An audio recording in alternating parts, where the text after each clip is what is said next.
Sahabat peternak, tahukah kalian sejak Orde Baru dimulai hingga saat ini, atau dalam kurun 53 tahun, sudah berapa undang-undang tentang peternakan dan kesehatan hewan yang telah diundangkan? Tahun 1967 merupakan tahun pertama Indonesia memiliki undang-undang baru tentang peternakan, yaitu Undang-Undang Nomor 6 Tahun 1967 tentang ketentuan-ketentuan pokok peternakan dan kesehatan hewan. Setelah 42 tahun lamanya, Undang-Undang Nomor 6 Tahun 1967 dinyatakan tidak berlaku dan diganti dengan Undang-Undang Nomor 18 Tahun 2009 tentang peternakan dan kesehatan hewan. 5 tahun sesudahnya, Undang-Undang Nomor 18 Tahun 2009 dirubah dengan Undang-Undang Nomor 41 Tahun 2014 tentang perubahan atas Undang-Undang Nomor 18 Tahun 2009 tentang peternakan dan kesehatan hewan. Jadi, sejak Orde Baru hingga saat ini, pemerintah sudah mengundangkan 3 kali undang-undang terkait peternakan dan kesehatan hewan. Sahabat, coba perhatikan nama Undang-Undang Nomor 41 Tahun 2014. Dari namanya saja tercermin bahwa undang-undang ini tidak dimaksudkan untuk merombak total Undang-Undang Nomor 18 Tahun 2009, melainkan beberapa pasalnya saja, sehingga nama Undang-Undang Nomor 41 Tahun 2014 ini adalah tentang perubahan atas Undang-Undang Nomor 18 Tahun 2009 tentang peternakan dan kesehatan hewan. Menariknya adalah mengapa hanya pasal-pasal tertentu saja yang dirubah. Motif apa yang menyertainya? Mari kita kupas secara bertahap. Dan sahabat, sudah saatnya kalian melek hukum. Untuk mendorong tata kelola pembangunan pertanian yang lebih baik, dukung Pataka dengan subscribe, like, and share. Setiap undang-undang akan didahului dengan pasal menimbang. Inilah pasal-pasal menimbang dari ketiga undang-undang peternakan dan kesehatan hewan. Mari kita perhatikan perbedaannya dan apa yang bisa kita simpulkan. Apa gunanya pasal menimbang ini? Sahabat perlu tahu, pasal menimbang memuat uraian singkat pokok-pokok pikiran yang menjadi latar belakang dan alasan pembuatan peraturan perundang-undangan yang bersangkutan. Jadi, dengan memperhatikan pasal menimbang ini, kita mengetahui pokok-pokok pikiran yang melatar belakangi perombakan total sebuah undang-undang atau perubahan yang menyertainya.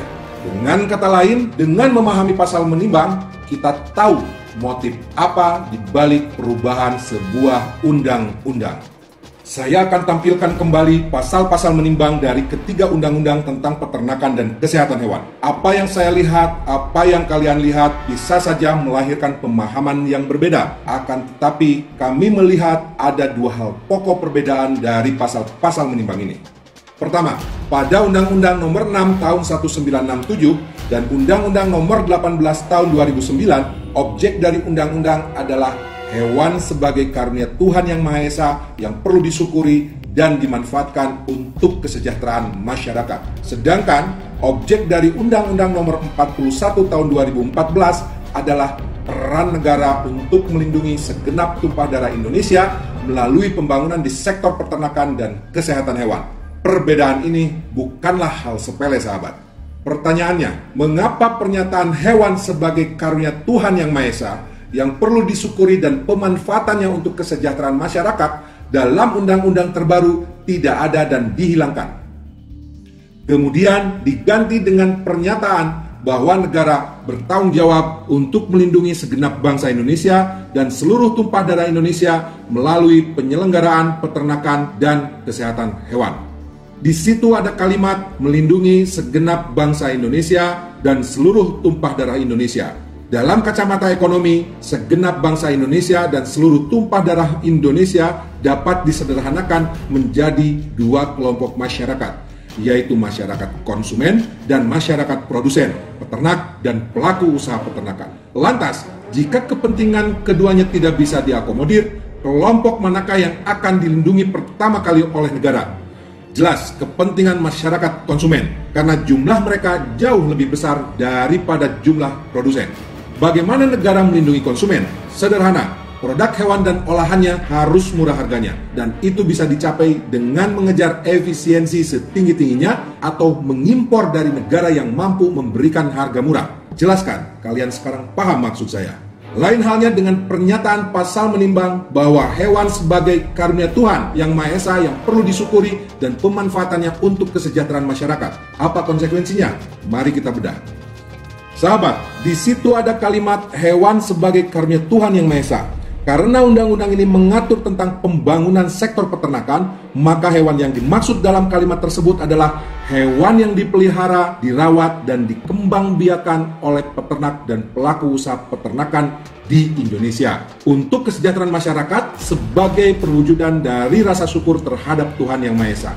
Jadi, dengan adanya pasal menimbang yang berbunyi bahwa hewan sebagai karunia Tuhan Yang Maha Esa yang perlu disyukuri dan pemanfaatannya untuk kesejahteraan masyarakat, itu bermakna bahwa landasan filosofis Undang-Undang Nomor 6 Tahun 1967 dan Undang-Undang Nomor 18 Tahun 2009 pada hakikatnya untuk melindungi peternak dan perusahaan peternakan melalui pemanfaatan hewan untuk kesejahteraan masyarakat. Bagaimana caranya negara melindungi peternak dan perusahaan peternakan? Sederhana, kualitas, produksi, dan produktivitas hewannya ditingkatkan, eksistensi peternak dan perusahaan peternakan tetap terjamin, dan usaha mereka semakin maju dan berkembang. Terkait pasal menimbang yang telah kita bahas ini, apa yang bisa kita simpulkan? Menurut kami, Undang-Undang Peternakan yang saat ini berlaku, yaitu Undang-Undang Nomor 41 Tahun 2014, paradigma filosofisnya sudah bergeser jauh dari undang-undang sebelumnya yang memuliakan hewan dan peternak.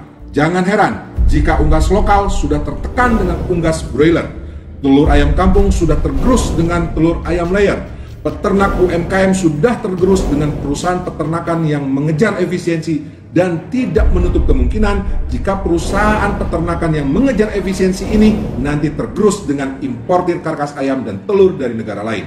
Jangan heran juga jika populasi lokal dan kerbau kian menurun dan kini tergantung pada sapi impor.